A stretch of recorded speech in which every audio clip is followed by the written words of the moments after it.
Hello friends, आप सभी लोगों का स्वागत है हमारे यूट्यूब चैनल कविंदर भैया। तो आज हम पढ़ेंगे कक्षा 8 का प्रज्ञा हिंदी यूपी बोर्ड का पाठ 19। पाठ का नाम है जब मैंने पहली पुस्तक खरीदी। तो देखिए दोस्तों, हम इस पाठ का सभी प्रश्न उत्तर देखेंगे। प्रश्न है कुछ करने को से प्रश्न नंबर 1 है, आर्य समाज संस्था ने भारतीय समाज में फैली रूढ़ियों एवं आडंबरों को दूर करने का प्रयास किया। वह भारत का नव जागरण काल था। आर्य समाज के अतिरिक्त ब्रह्म समाज, प्रार्थना समाज, थियोसॉफिकल सोसाइटी जैसी अनेक संस्थाओं ने भी समाज में व्याप्त बुराइयों को दूर करने का प्रयास किया था। इन संस्थाओं के संस्थापकों के बारे में जानकारी प्राप्त कीजिए। इसका उत्तर हो जाएगा ब्रह्म समाज। ब्रह्म समाज के संस्थापक राजा राम मोहन राय थे। राजा राम मोहन राय अपने समय के विशिष्ट समाज सुधारक थे। उन्हें भारतीय पुनर्जागरण का अग्रदूत और आधुनिक भारत का जनक कहा जाता था। उनका जन्म बंगाल में 22 मई 1772 में एक ब्राह्मण परिवार में हुआ था। उन्होंने बाल विवाह, सती प्रथा, जातिवाद, कर्मकांड, पर्दा प्रथा आदि का भरपूर विरोध किया।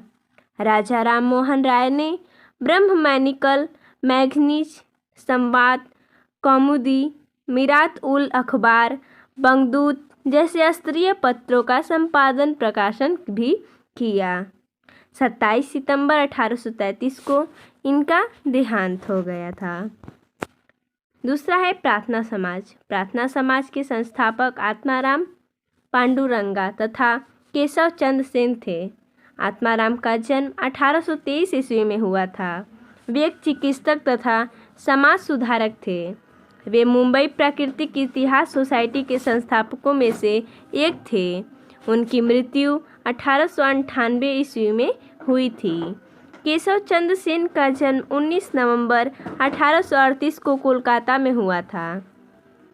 वे बंगाल के हिंदू दार्शनिक, धार्मिक उपदेशक एवं समाज सुधारक थे।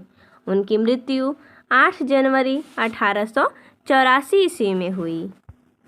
अगला है थियोसॉफिकल सोसाइटी। थियोसॉफिकल सोसाइटी की संस्थापिका डॉक्टर एनी बेसेंट थी। उनका जन्म कब हुआ था? 1 अक्टूबर 1847 ईस्वी में लंदन में हुआ था, लेकिन आगे चलकर वे भारत की नागरिक बन गई थी। श्रीमती एनी बेसेंट अग्रणी आध्यात्मिक, महिला अधिकारों की समर्थक, लेखिका, वक्ता एवं भारत प्रेमी महिला थी। सन 1947 में वे राष्ट्रीय कांग्रेस की अध्यक्ष भी बनी। सितंबर 1916 में उन्होंने होम रूल लीग यानी स्वराज्य संघ की स्थापना की थी। 20 सितंबर 1953 को उनकी मृत्यु हो गई थी।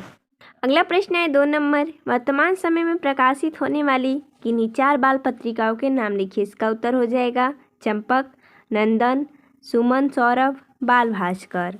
अगला प्रश्न है स्मरण से प्रश्न नंबर 1 है, बचपन में लेखक के घर कौन कौन सी पत्रिकाएं आती थी? इसका उत्तर हो जाएगा आर्यमित्र, साप्ताहिक, वेदोदय, सरस्वती और गृहिणी पत्रिकाएं आती थी। अगला है बचपन में लेखक को स्वामी दयानंद जी की जीवनी क्यों पसंद थी? इसका उत्तर हो जाएगा बचपन में लेखक को स्वामी दयानंद की जीवनी इसलिए पसंद थी क्योंकि उसमें स्वामी जी ने समाज की रूढ़ियों का खंडन किया था और अंत में अपने हत्यारे को भी क्षमा कर उसे सहारा दिया था। अगला है लेखक को अंग्रेजी में सबसे अधिक अंक पाने के बाद उपहार में कौन सी 2 पुस्तकें मिली थी और उनसे लेखक को क्या जानकारी प्राप्त हुई? इसका उत्तर हो जाएगा एक किताब पक्षियों की जानकारी से संबंधित और दूसरी किताब में पानी के जहाज़ों की कथाएं थी। इनसे लेखक को पंछियों से भरे आकाश और रहस्यों से भरे समुद्र की जानकारी मिली। अगला प्रश्न है 4 नंबर, पुस्तकों को पढ़ना एक अच्छी आदत है। बच्चों का मन कहानियों में खूब लगता है। दूसरी भाषाओं के उपन्यास और कहानियों के हिंदी अनुवाद भी उपलब्ध हैं। नीचे लिखी पुस्तकों में लेखकों के नाम बताइए। देखिए हमने यहाँ पर बताया है, जैसा कि यहाँ पर पुस्तकों का नाम दिया गया है और यहाँ पर हमने लेखकों का नाम बताया है। जैसा कि पुस्तक का नाम है आनंद मठ, लेखक कौन है? बंकिम चंद्र चटर्जी। अन्ना करेनिना, इसका यानी कि इनके लेखक कौन है? इसका हो जाएगा टॉलस्टॉय। पुस्तक है पेरिस का कुबड़ा, इसके लेखक कौन है? Victor Hugo. अगला है मदर, इनके लेखक कौन है? गोर्की। विचित्रवीर, लेखक हैं सरवारीज। सत्यार्थ प्रकाश, लेखक हैं दयानंद सरस्वती। सूरज का सातवां घोड़ा, लेखक हैं धर्मवीर भारती। देवदास, लेखक हैं शरत चंद्र चट्टोपाध्याय। कपाल कुंडला, लेखक हैं बंकिम चंद्र चटर्जी।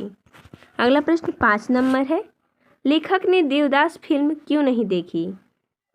इसका उत्तर हो जाएगा लेखक ने फिल्म देखने के पीछे से अपनी मनपसंद पुस्तक खरीद ली, इस कारण लेखक ने फिल्म नहीं देखी।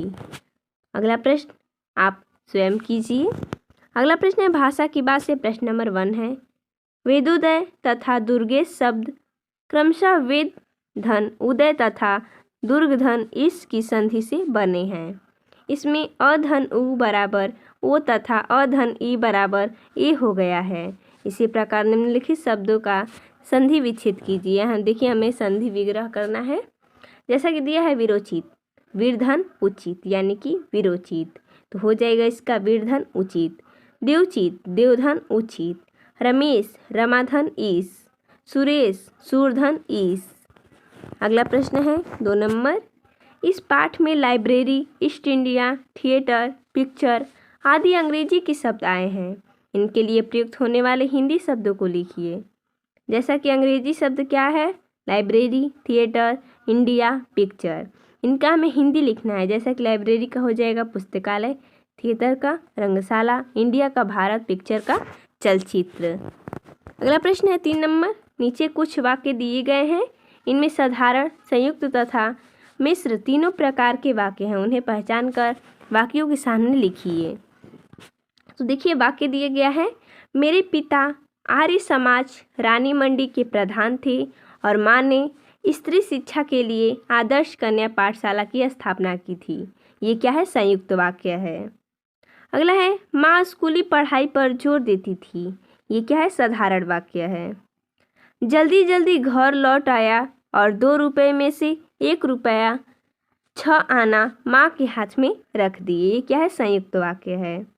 अगला है, उनका आशीर्वाद था या मेरा जी तोड़ परिश्रम के तीसरे चौथे में मेरे अच्छे नंबर आए और 5वें दर्जे में तो मैं फर्स्ट आया। ये क्या है? मिश्रित वाक्य है। अगला है, उस साल इंटरमीडिएट पास किया था। ये क्या है? साधारण वाक्य है। अगला प्रश्न है, निम्नलिखित वाक्यों को ध्यान से पढ़िए और बताइए कि इसमें कर्ता क्रिया कर्म में से किसका लोप है। हमें सबसे पहले वाक्यों को पढ़ना पड़ेगा। लोकनाथ की एक दुकान से ताज़ा अनार का शरबत मिट्टी के कुल्हड़ में पिलाया और सर पर हाथ रखकर बोले, वायदा करो कि पाठ्यक्रम की किताबें भी इतने ही ध्यान से पढ़ोगे, माँ की चिंता मिटाओगे।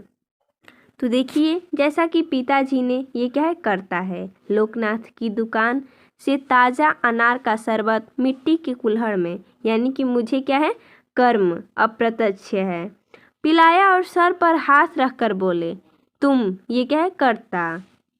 वायदा करो कि पाठ्यक्रम की किताबें भी इतने ही ध्यान से पढ़ोगे, तुम यानी कि कर्ता माँ की चिंता मिटाओगे।